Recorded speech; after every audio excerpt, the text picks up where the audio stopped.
Sa sunod-sunod na pagdiriwang ng holiday season, matagumpay na nakumpiska ng mga kapulisan ang kabuuang 129 na boga at iba pang pinagbabawal na paputok mula sa kabataan sa Binangonan, Taytay at Antipolo, Rizal. Ang operasyong ito ay bahagi ng masigasig na pagpapatupad ng kampanyang Iwas Paputok, kung saan 51 sa mga nakumpiskang PVC cannons ay nagmula sa iba't ibang barangay sa Binangonan sa ilalim ng mas mabilis na aksyon ng lokal na Municipal Police Station.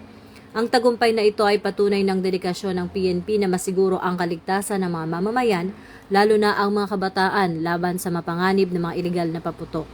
Sa pamamagitan ng kanilang mahigpit na pagbabantay at pagpapatrolya sa mga barangay, naiiwasan ang mga sakuna at pinsala sa katawan, habang patuloy na isinusulong ng mga otoridad ang isang mapayapa at ligtas na pagsalubong sa bagong taon. Dahil ito ang advokasya ng bagong PNP para sa bagong Pilipinas, serbisyong mabilis, tapat at nararamdaman.